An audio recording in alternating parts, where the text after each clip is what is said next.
It's a very interesting time today for the Nigerian Stock Exchange, and I'm sure for those of you who are in investment banking, doing cross-border transactions and all of that, and advisory will understand how important this milestone is for the stock exchange moving forward. From your perspective, from RMB, what's your take on this event and how significant do you think it is, not just for the exchange itself, but for the Nigerian and the global investment community, in particular, those who are interested in frontier Africa investing?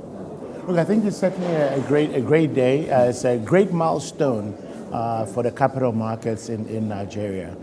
The ability to demutualize the stock exchange, which is going to make it a very efficient exchange in the context of decision making, ability to react to the business environment much quicker, which certainly is one of the outcomes if you compare it to a membership organization making a decision. So we expect for it to be a lot more nimbler, make decisions quicker, and be able to react to business environments as it comes. But more importantly, demutualized exchanges become more transparent. That transparency begets other investors that want to invest in the market. So we should see the attraction of more securities wanting to list on the exchange.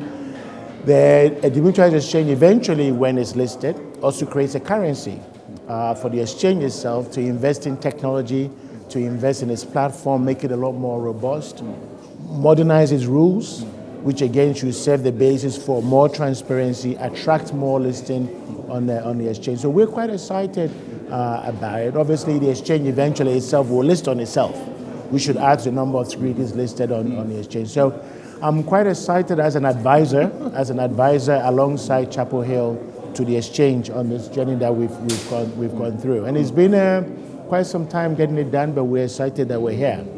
For nearly about 30 exchanges in Africa, about 5 of them now demutualized. Yes. So if you look at the African space, do you think there's a need for more of the exchanges to demutualize? What kind of processes would you encourage them to go through to deepen the frontier Africa financial markets, in particular the equity space? I certainly think there's a need for them to demutualize, if you will, but more importantly, it's not demutualizing the vacuum.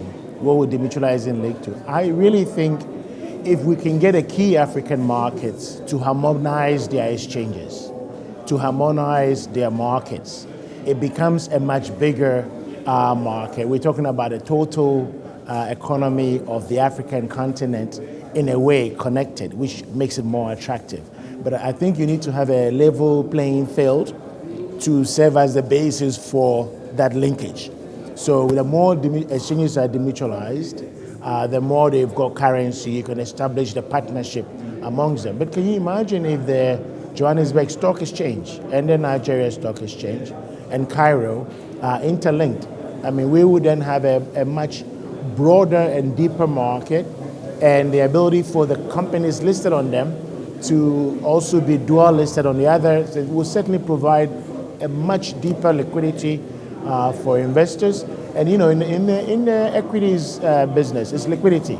Liquidity begets liquidity. So the ability to have them come together would further deepen our markets, make it more attractive to both domestic investors as well as international investors. So I'm excited about the prospects.